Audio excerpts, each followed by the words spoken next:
ಚಾಮುಂಡಿ ಬೆಟ್ಟದಲ್ಲಿ ಮೊದಲ ಆಷಾಢ ಶುಕ್ರವಾರ ಸಂಭ್ರಮ. ಮೈಸೂರು ಚಾಮುಂಡಿ ಬೆಟ್ಟದಲ್ಲಿ ಭಾರೀ ಜನಸಾಗರ. ಆಷಾಢದ ಮೊದಲ ಶುಕ್ರವಾರ ಪೂಜೆಗೆ ಭಕ್ತರ ದಂಡು.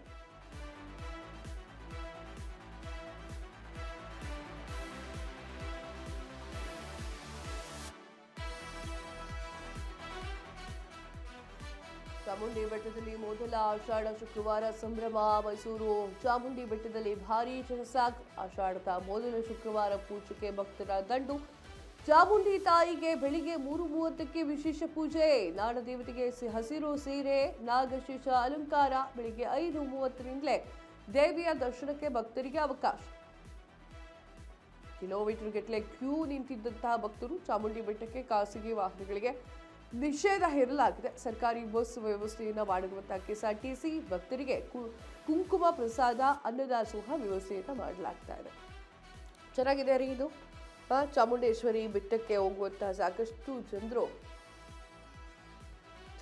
ಜನರು ಖುಷಿ ಪಡುವಂತಹ ಸುದ್ದಿ ಹೇಳ್ತಾ ಇದ್ದೀನಿ ನಾನು. ಏನು, ಚಾಮುಂಡಿ ಬೆಟ್ಟವನ್ನು ಹತ್ತಬೇಕು, ದೇವಿಯನ್ನು ನೋಡಬೇಕು, ಬೆಟ್ಟದ ಮೇಲೆ ಕೂತ್ಕೊಂಡು ನಮ್ಮೆಲ್ಲರನ್ನೂ ಕಾಯ್ತಾ ಇರುವಂತಹ ತಾಯಿ ಆಕೆಯನ್ನು ನೋಡಬೇಕು ಅಂತವರು ಇವತ್ತು ಆರಾಮಾಗಿ ಹೋಗ್ಬೋದು. ಆಷಾಢ ಶುಕ್ರವಾರ ಸಂಭ್ರಮ ಮನೆ ಮಾಡ್ತಾಗಿದೆ. ಹಸಿರು ಸೀರೆಯನ್ನು ಉಟ್ಟು ಚಾಮುಂಡೇಶ್ವರಿ ಕೂತ್ಕೊಂಡಿದ್ದಾಳೆ. ಎದ್ದು ಬಂದಂಗೆ ಕಾಣಿಸುತ್ತೆ ತಾಯಿ. ಆ ರೀತಿಯಾಗಿ ದೇವಿಯ ಅಲಂಕಾರಗಳಿದ್ದಾವೆ. ಆಕೆಯ ಕಾಲು ನೋಡ್ತಾ ಇದ್ದರೆ ಇಷ್ಟು ಚೆನ್ನಾಗಿದೆ ರೀ. ಕಣ್ಣು ತುಂಬಿಸ್ಕೊಳ್ಳೋಕ್ಕೆ 2 ಕಣ್ಣು ಸಾಕಾಗಲ್ಲ. ಬೆಳಿಗ್ಗೆ 3:30ಕ್ಕೆ ವಿಶೇಷ ಪೂಜೆ ಕೂಡ ಇತ್ತು. ನಾಡದೇವತೆ ಹಸಿರು ಸೀರೆಯನ್ನು ಉಟ್ಟು ಬಂದಿರುವಂಥದ್ದು. ನಾಗಶೇಷ ಅಲಂಕಾರ ಅಂತ ಹೇಳಿ ಕರೀತಾರೆ. ಬೆಳಿಗ್ಗೆ 5:30ರಿಂದ ದೇವಿಯ ದರ್ಶನಕ್ಕೆ ಭಕ್ತರು ಕ್ಯೂನಲ್ಲಿ ನಿಂತಿದ್ದಾರೆ.